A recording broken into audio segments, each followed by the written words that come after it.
Terra plana, cuestións frecuentes, por Eric Dubay. 5. Por que non hai fotografías da Terra plana? Unha das máis extrañas e confusas cuestións que frecuentemente preguntan os crentes do globo é por que non hai fotografías que mostren unha Terra plana? O que queren dicir con isto é por que non hai ningunha fotografía tomada desde o espazo exterior que amose a totalidade da Terra plana nun gráfico similar ás imaxes da NASA que mostran o globo terráqueo inteiro. Para comenzar, non pretendemos saber ata onde se extende o noso plano terrestre cara ao exterior, se termina nun borde, nalgún tipo de barreira ou se extende cara ao infinito. Así que, cando os crentes do globo fan esta pregunta, están asumindo que a Terra plana é un obxecto flotando no espazo similar a como a NASA presenta o globo.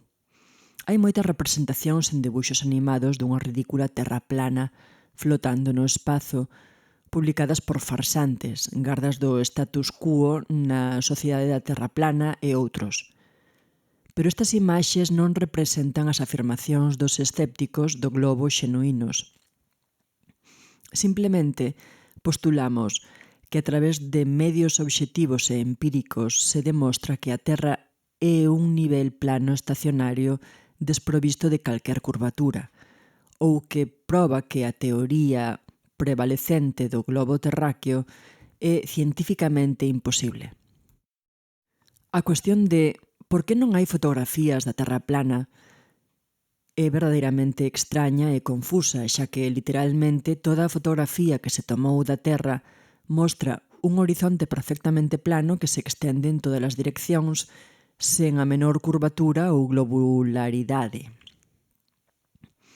As únicas excepcións a isto son os trucos fotográficos mediante lentes ollo de pez, como os usados nas GoPro, ou as composicións CGI creadas pola NASA. Todas as fotografías reais tomadas en lentes ollo de pez mostran que a Terra é un plano nivelado. Incluso nas altitudes máis altas alcanzadas por cohetes de aficionados e globos aerostáticos, onde se poden ver centos de millas en todas as direccións, o horizonte permanece plano e elévase o ollo do observador. Unha imposibilidade física nun globo de tales proporcións que require unha aparente e facilmente visible caída de curvatura, incluso a nivel do chan. Unha cuestión moito mellor e máis pertinente que os crentes de Terra bola deberían formularse é por que non hai fotografías do globo? A NASA admite no seu propio sitio web que as súas imaxes da Terra desde o espazo son imaxes compostas e non fotografías.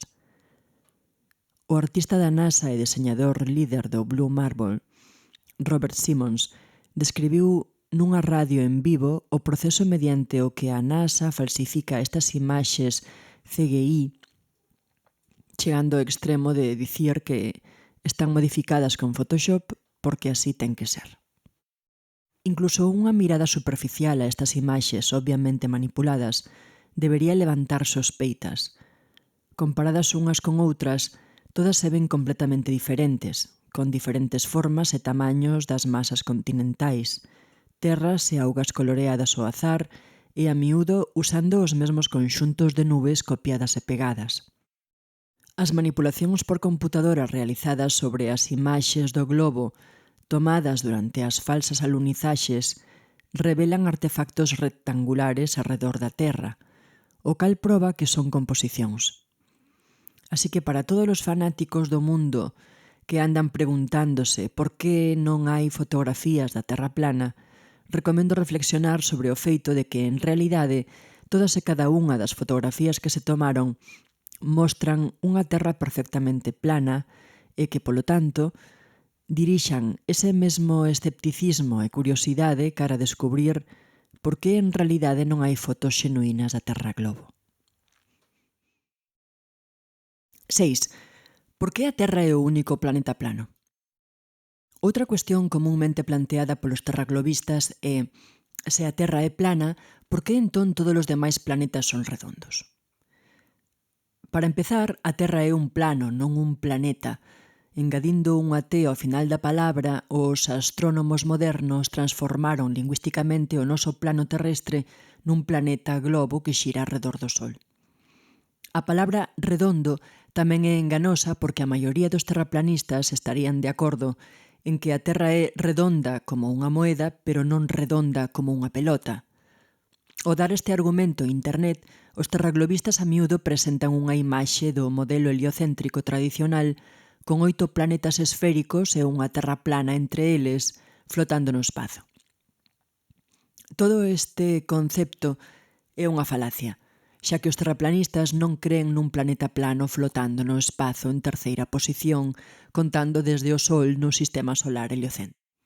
Nas moitas representacións CGI da NASA, os planetas sí que parecen ser esféricos, pero se un mesmo os mira a través dun telescopio ou unha cámara con superzoom, certamente é discutible se os planetas son esféricos ou non o son.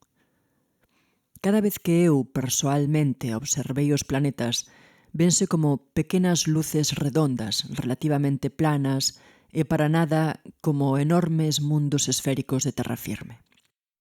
Só en imaxes da NASA e noutras axencias espaciais oficiais, os planetas aparecen como mundos globulares tridimensionales. En todas as imaxes de aficionados se parecen máis a luces bidimensionales similares a todas as outras estrelas. De feito, antes de que foran chamados planetas, os antigos referíanse a eles como estrelas errantes, porque só se diferenciaban das outras estrelas fixas nos seus movementos relativos. Cada un ten a súa apariencia única, pero ningún deles se parece a un mundo esférico, nin sequera Saturno, que se parece máis a unha luminaria circular cun halo de luz ao seu arredor.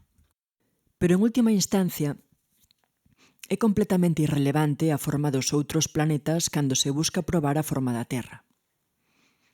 Os astrónomos modernos repiten constantemente esta cortina de fume que denomino como falacia de apelación ao ceo. Imagina invitar a un contratista á súa casa para medir as dimensións do seu piso e, en lugar delo, inmediatamente saca a súa cinta métrica e comeza a medir todas as luces do teito. Isto é exactamente o que están facendo os terraglobistas ao afirmar que brindan información científica da forma da Terra baixo os nosos pés, mirando as luces do ceo sobre a nosa cabeza. Como magos que te distraen cunha man mentres te enganan coa outra, os defensores do globo, cando se lles piden probas empíricas e medibles da forma da Terra baixo os seus pés, invariable e inevitablemente levantan as súas narices cara ao ceo e comezan a falar sobre a forma das cousas alá arriba. Pero incluso se todos os demais planetas foran realmente esferas, que ten iso que ver coa forma da Terra? 7. Por que non todos poden ver o Everest nunha terra plana? Os terraglobistas a miúdo preguntan: se a Terra é plana, por que entón a xente non pode facer zoom cun telescopio e ver o Monte Everest desde calquer lugar no mundo? Para comezar, esta pregunta presupón a suposición errada de que podemos ver indefinidamente lonxe co uso dun telescopio. Esta idea foi introducida á xente debido a que os astrónomos modernos afirman que as estrelas e os planetas mostrados polos seus telescopios están a millóns e millóns de millas de distancia, o que fai que moitas persoas asuman que un telescopio apuntado horizontalmente tamén debería poder ver á mesma distancia ou menos tan lonxe como o Monte Everest. En realidade, como pode probar vostede mesmo usando un telescopio ou unha cámara con só 100, 200 veces de aumento na capacidade de zoom, as estrelas e os planetas non están tan alonxados e pódense apreciar con incrible detalle, máis alá do que sería posible en algo tan absurdamente lonxano. Por que Polaris non é visible desde Australia?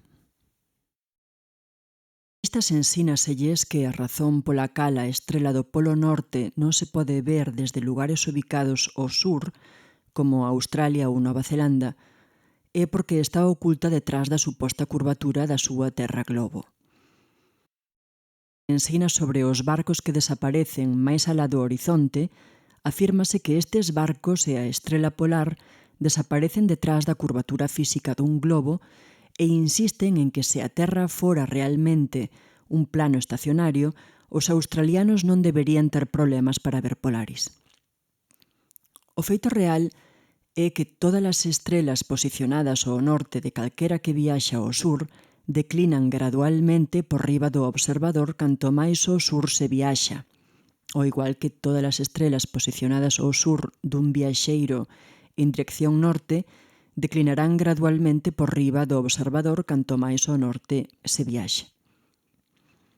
Da mesma maneira, todas as estrelas ubicadas ao norte dun viaxeiro en dirección norte elévanse gradualmente cara arriba canto máis viaxe o observador cara ao norte, mentras que todas as estrelas ubicadas ao sur de quen viaxa en dirección ao sur elevaránse gradualmente por encima da cabeza canto máis ao sur viaxe o observador.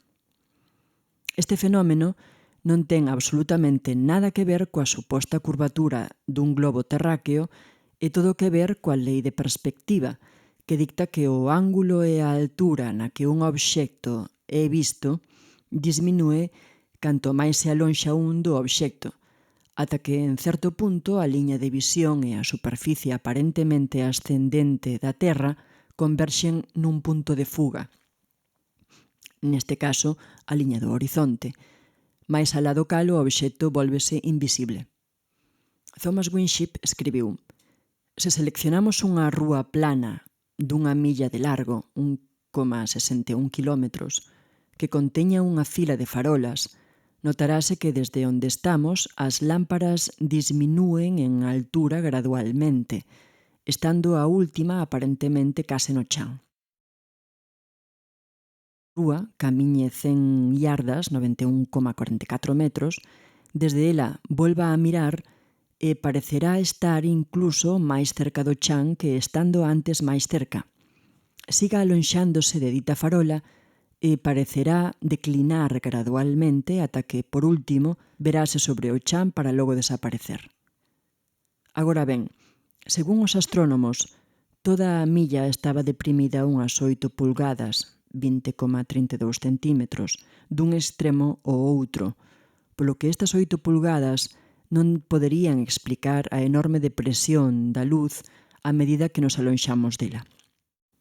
Isto proba que a depresión da estrela polar pode e ten lugar en relación a unha superficie plana simplemente porque aumentamos a nosa distancia dela, o mesmo que desde a farola. Noutras palabras, canto máis nos alonxemos de calquera obxecto sobre nós, como por exemplo unha estrela, máis se deprimirá. E se nos alonxamos o suficiente, fundirase, ou parecerá fundirse, no horizonte e logo desaparecerá. Thomas Winship, Synthetic Cosmogony, 34. Lobistas sempre mencionan problemas de visibilidade especificamente con Polaris, porque só pode ser vista por observadores ao norte do Ecuador, o que supostamente encaixa na súa narrativa de desaparición da mesma debido á curvatura. Moitas outras estrelas e constelacións, sen embargo, son visibles para un espectro de observadores moito máis amplo, máis do que sería posible nun globo. Por exemplo, a Osa Maior, moi cerca de Polaris, pode verse desde os 90 graus de latitude norte, o polo norte, baixando ata os 30 graus de latitude sur. Pode verse a constelación Vulpecula desde os 90 graus de latitude norte ata os 55 graus de latitude sur. Tauro, Piscis e Leo pódense ver desde os 90 graus norte ata os 65 graus sur. Acuario e Libra pódense ver desde os 65 graus norte aos 90 graus sur. A constelación de Virgo é visible desde os 80 graus norte ata os 80 graus sur, e a constelación de Orión pode verse desde os 85 graus norte ata os 75 graus de latitude sur. Observadores nunha terra bola, independentemente de calquera suposta inclinación, lóxicamente non deberían poder ver tan lonxe, e unha vez máis todo isto nos dá, en lugar da declinación da estrela polar que probaría o globo, a proba de que a Terra é un plano estacionario. 9. Por que a Lúa aparece cara abaixo no hemisferio sur? Os defensores do globo a miúdo afirman que dado que a Lúa aparece cara arriba cando se ve desde o hemisferio norte e cara abaixo cando se ve desde o hemisferio sur, isto é unha proba positiva dunha Terra esférica. Creen que os observadores situados no hemisferio sur da súa bola xiratoria están literalmente cabeza abaixo en relación cos observadores no norte, e que esa é a única razón posible de que a Lúa apareza invertida cando se ve desde hemisferios opostos. Calquera pode desacreditar por si mesmo esta endeble afirmación simplemente pegando unha imaxe da Lúa no teito da súa habitación e véndoa desde ambos lados opostos da habitación. A Lúa aparecerá cara arriba cando se vexa desde un extremo da habitación e cara abaixo cando se vexa desde o outro. Non é necesario que toda a habitación sexa esférica nin que os observadores estean físicamente cabeza abaixo en relación co outro para explicar este simple fenómeno. No modelo da Terra plana, a Lúa e o Sol sempre están ubicados nalgún lugar entre os trópicos e pasan a maior parte do seu tempo sobre ou cerca do ecuador. Así que, ao igual que a imaxe colocada no medio da habitación, as persoas que miran desde o norte verán aparecer a Lúa cara arriba, mentres que as persoas que miran desde o sur verán a cara abaixo. Polo tanto, este fenómeno é facilmente explicable independentemente de se asume que o observador está de pé cabeza abaixo nunha ridícula bola xiratoria ou cabeza arriba nun lóxico nivel plano. Unha investigación máis profunda sobre o asunto revela detalles que determinan definitivamente cal é. Resulta que os defensores da Terra globo están sobresimplificando a realidade da situación ao afirmar que a Lúa aparece invertida en hemisferios opostos, porque dependendo de onde e cando se estea mirándoa, é posible ver a Lúa en calquer grao dos 360 graus de inclinación. Como se pode ver nas seguintes fotografías, a Lúa non aparece nin cara arriba nin cara abaixo, senón que aparece en todos os ángulos diferentes. Isto débese a que a Lúa en realidade viaxa sobre e arredor da Terra plana como unha roda dando aproximadamente unha rotación por volta. Polo tanto, dependendo desde onde e cando se fotografía a Lúa, verase un coello ou o home na Lúa nas máis variadas inclinacións. O que non se verá e o que sen dúbida se tería que ver se a Terra e a Lúa foran ambas esféricas son as diferentes caras e áreas na Lúa. No modelo heliocéntrico afirman que a Lúa está vinculada polas mareas á Terra, o que significa que a gravidade da Terra supostamente é tan forte que fai que a Lúa sincronice perfectamente o seu período de rotación sobre o seu eixe xunto co da Terra para que sempre vexamos unha soa cara da Lúa. Incluso se isto fora certo e a Lúa esférica xiratoria de algunha maneira sincronizara a súa rotación coa da xiratoria esfera terrestre, os observadores desde a Terra que ven a Lúa desde as altas latitudes do norte, observadores que a ven desde as altas latitudes do sur e observadores que a ven desde cerca do ecuador deberían necesariamente ter que ver caras e áreas da Lúa polo menos lixeiramente diferentes. Simplemente non é posible que os observadores que a miren desde ángulos tan diferentes poidan todos ver exactamente a mesma cara. Os observadores que ven a Lúa desde as altas latitudes norte terían que ver unha cara moi diferente á dos observadores que a ven desde as altas latitudes do sur, e unha cara lixeiramente diferente para os observadores que a ven desde cerca do ecuador. Sen embargo, na realidade, sen importar onde e cando a mires, só verás a exacta mesma cara da Lúa, aínda que en varias inclinacións. Isto só é posible porque a Lúa é, en realidade, un disco luminoso translúcido rotatorio e non unha bola esférica xiratoria de terra firme. Pódese confirmar por un mesmo que tanto o Sol como a Lúa son de feito discos e non esferas fotografiándoos en diferentes momentos e colocándoos nunha cuadrícula. Se o Sol e a Lúa foran en realidade esferas, sen importar onde e cando foran fotografiados, terían que presentarse ante a cámara como círculos perfectos porque cada cara dunha esfera necesariamente se mostra como circular. Sen embargo, se o Sol e a Lúa son discos, entón só deberían presentar un círculo perfecto cando están sobre a cabeza, e canto máis se alonxaran do observador, deberían comenzar a aparecer un pouco máis oblongos debido á disminución do ángulo de visión.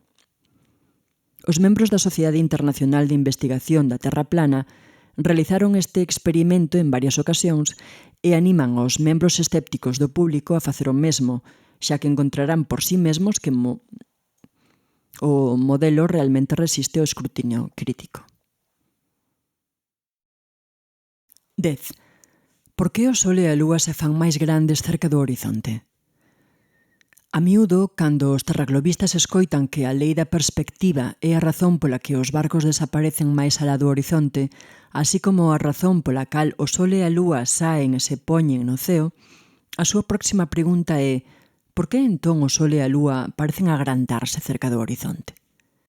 Como xa vimos, nunha larga fila de farolas, estas parecen elevarse en altura a medida que se nos van acercando sobre a cabeza para logo poñerse no horizonte, algo similar ao que sucede co Sol e a Lúa, pero a diferencia do Sol e a Lúa, as farolas, os barcos e a maioría das outras cousas das que se di que desaparecen debido á perspectiva tamén reducen o tamaño a medida que se alonxan do observador.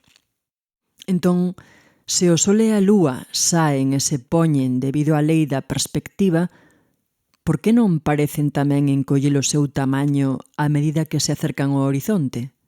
Para empezar, se vemos as suficientes imaxes en timelapse de postas de Sol e postas de Lúa, encontraremos que sí se encollen a medida que se acercan ao horizonte. Postas de Sol e de Lúa filmadas no deserto ou outras áreas áridas a miúdo mostran un gran Sol e unha gran Lúa no alto que se van encollendo gradualmente a medida que se alonxan da cámara. En moitos casos e lugares, sen embargo, ocorre o contrario e o Sol e a Lúa parecen medrar en tamaño a medida que se acercan ao horizonte. Entón, que sucede? Cando calquer tipo de luz brilla a través dun medio denso, parece máis grande e crea un maior resplandor a unha distancia dada que cando se ve a través dun medio máis lixeiro. Este efecto é máis pronunciado se o medio retén partículas acuosas ou vapor en solución, como nunha atmósfera húmida ou con néboa. Por exemplo, se un se sitúa a uns poucos metros dunha farola e advierte o tamaño da luz, e que logo camiñe e vexa a mesma luz desde uns centos de metros de distancia, notará que a luz aparece entón considerablemente máis grande. Fotos nocturnas de paisaxes urbanos tomadas desde a altura tamén mostran este fenómeno. As luces de cidades distantes parecen cerca do horizonte moito máis grandes e brillantes que as que están cerca da cámara, aínda que estean máis lonxe. Isto pódese observar en maior ou menor grado en todo momento, pero é máis intenso cando o aire está húmido e con vapor. Obviamente, ao amencer e ao atardecer, a luz do Sol debe brillar a través dunha maior lonxitude atmosférica que ao mediodía. E, ademais disto, o aire máis próximo á Terra é máis denso e contén máis partículas acuosas en solución que os estratos máis altos, a través dos cales brilla o Sol ao mediodía, o que dá como resultado unha luz que se magnifica e se modifica en cor. eNature.com escribe que a cor cálida da Lúa, cando se ve en ángulos máis baixos, é causada pola cantidade de atmósfera a través da cal se está observando, relativamente maior en comparación a cando a Lúa está xusto encima. Esta atmósfera adicional dispersa o compoñente azulado da luz lunar, facendo parecer a luz lunar baixa máis vermella aos ollos dun observador. Se miras máis tarde, cando a Lúa está máis alta sobre o horizonte, verala aparecer moito máis blanca que máis cedo pola noite. Outros factores contribuíntes a considerar inclúen a lonxitude de onda, difracción, presión de aire, temperatura de aire, lente atmosférica, humidade e claridade. Todo o cal afecta ao resultado neto. A cantidade a que se magnificarán o Sol ou a Lúa debido a ditas razóns e se encollerán debido á lei da perspectiva dependerán da confluencia de todos os factores involucrados. Noutras palabras, a medida que o Sol e a Lúa se poñen no horizonte, desde a perspectiva dun observador na Terra, ambos se farán máis grandes debido ás moitas razóns dadas anteriormente, mentras que se farán máis pequenos debido á correspondente lei de perspectiva. E o resultado neto é o que se ve.